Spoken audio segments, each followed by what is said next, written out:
बहुत भव्य यात्रा निकली बाबा श्याम की और बड़े हर्षोल्लास से बनाया लोगों ने। और ये आज मंगल में बाबा की शोभा यात्रा रही है। सबको बधाई। जय श्री श्याम, जय श्री श्याम। 4 घंटे लगे 2 किलोमीटर का सफर तय करने में, क्या अनुभव, लोग स्वागत कर रहे थे बीच बीच में? देखिए, बाबा श्याम की रंग की होली सभी भक्तों ने हर्षोल्लास के साथ, श्रद्धा के साथ, भयमुक्त होली इस कुशल शासन में मनाई है। संभल के अंदर इस चौपाई के गुलाल की होली हम लोगों ने मनाई है। सभी को रंग एकादशी की बहुत बहुत शुभकामनाएं। भयमुक्त होली, भगवा होली भी दिखी इस बार सड़कों पर। बहुत बढ़िया। कैसा रहा सर भगवा होली इस बार संभल? बहुत बढ़िया रही साहब भगवा होली। मतलब उत्साह और आनंद का पर्याय था, बिल्कुल पराकाष्ठा थी साहब। उत्साह और आनंद का पर्याय। सर कैसी रही ये होली इस बार की? 4 घंटे लग गए। बहुत भव्य होली रही और इस बार जैसी होली 17 साल से नहीं हुई। जैसी इस बार मीडिया ने, प्रशासन ने और श्याम भक्तों ने साथ दिया, ऐसा आज तक कभी हुआ नहीं। कैसा रहा अनुभव इस बार? बहुत सुंदर, बहुत पिछले साल से कितना अलग? बहुत दूना उत्सव में। कोई डर मन में? कोई कुछ नहीं। आप बताइए बाबूजी। बहुत ही बढ़िया, बहुत ही बढ़िया, बहुत ही बढ़िया, बहुत सुंदर, बहुत। आप बताइए सर, पिछले साल से कितनी अलग थी इस बार की होली? इस साल पिछले साल से काफ़ी अलग थी। पिछले साल नहीं, पिछले गत 10 वर्षों से भी बहुत अलग थी।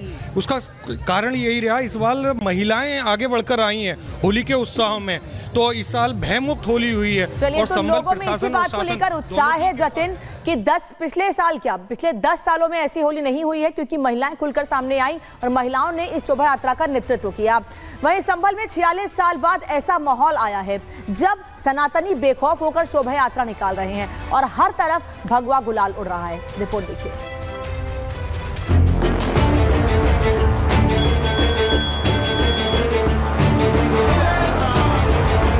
उत्तर प्रदेश के संभल में आज से होली की शुरुआत हो गई है। 46 साल बाद संभल में ये पहला मौका है जब बेखौफ वाली भगवा होली हो रही है, क्योंकि लोगों को ना इस बार कट्टरपंथियों का डर है, ना दंगे की आशंका। इसीलिए संभल के हिंदू खुलकर होली खेल रहे हैं। भाई साहब, होली को लेकर उत्साह इस बार? खूब जी, खूब जम कर खेली जाएगी। कैसी रहने वाली है होली? बहुत बढ़िया। और आज तो यात्रा भी है एकादशी। हाँ, बहुत बढ़िया, बहुत खुशी है हमें। और मार्केट सजी हुई है। मार्केट सजी हुई, बहुत बढ़िया माहौल है। भाई साहब, होली के लिए मार्केट सजी है? होली के लिए सजी हुई है। इस बार कितना उत्साह है लोगों में? बहुत उत्साह है। भाई साहब, कितना उत्साह है लोगों में इस बार होली को लेकर? भाई साहब क्या बताऊँ आपको, इसका कभी ऐसी नहीं, होली का उत्सव नहीं हुआ। हम लोग डरते थे, कपड़े पहने खड़े हो जाते थे, तलवार लेकर, डंडे लेकर हाथों में। भगवा होली होने वाली है?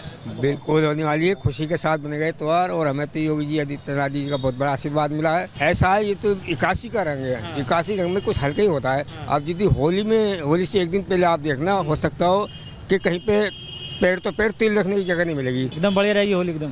भगवा होली? हाँ, भगवा वाली। मार्केट भी सज गई हाँ, है? सजी हुई है, हर साल सजती है ये। संभल में आज से शुरू हुई होली की ये धूम 14 मार्च तक रहने वाली है, तो कोई कट्टरपंथी होली के रंग में भंग ना डाल पाए, इसीलिए संभल प्रशासन ने पूरी फोर्स को ही सड़क पर उतार दिया है।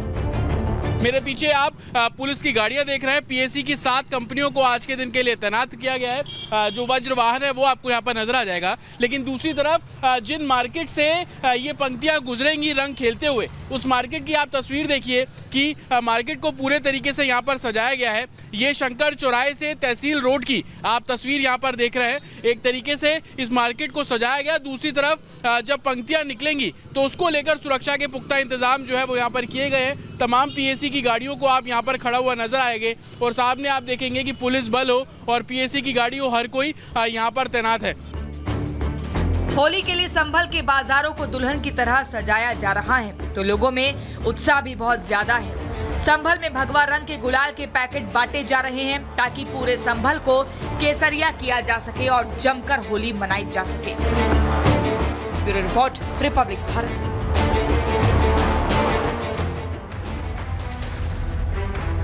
और अब खबर महू से है, जहां पे महू में आरोपियों पर रसूखा लगाई जाएगी। अब तक 13 लोगों की गिरफ्तारी हो चुकी है और दूसरों के खिलाफ कड़ी कार्रवाई की जाएगी। ये खबर निकल के सामने आ रही है, जहां पर महू में यहां पर जो 13 आरोपी हैं उनके खिलाफ कड़ी कार्रवाई करते हुए जो रसूखा है वो लगाने की बात निकल के सामने आ रही है। डीएम की ओर से बड़ा बयान दिया गया और ये कहा गया कि जो दोषी है उनके खिलाफ एनएसए लगाया जाएगा। तो देखिए, यहाँ पर बड़ी कार्रवाई करते हुए बड़ा मैसेज देने का प्रयास कि अगर माहौल को खराब करने का प्रयास करेंगे तो रासुका लगाई जाएगी।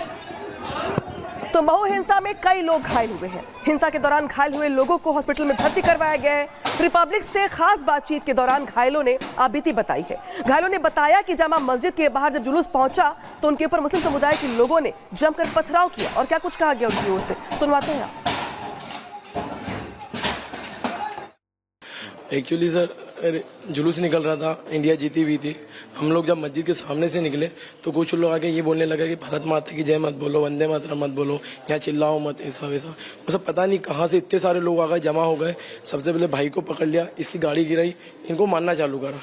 और सर पता नहीं वहाँ सड़क का रोड है, मेन बाजार है, इतने सारे सर कॉन्क्रीट का रोड है, इतने सारे पत्थर आए कहाँ से सर? इतने पत्थर गच्चियों पे से महिलाओं ने बरसा है, इन्होंने ही बरसा है, पता ही नहीं चला सर हुआ क्या।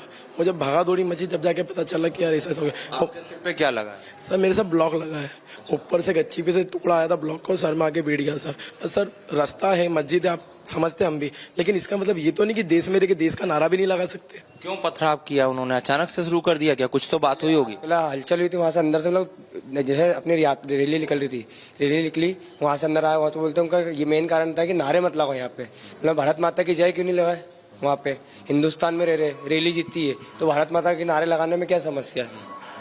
पहली बात तो ये, हम हमारे देश में रह के हमारे यहाँ की रैली, यहाँ भारत माता की जय नहीं करेंगे तो क्या करेंगे? इसके बाद उन्होंने क्या पथराव शुरू कर दिया? उन्होंने हाथापाई करी, हाथापाई के बाद में तो मारा है, बहुत लेटा लेटा के मारा है इसको सर। हॉकी डंडा पता नहीं काय से जो हाथ मिला उससे मारा है।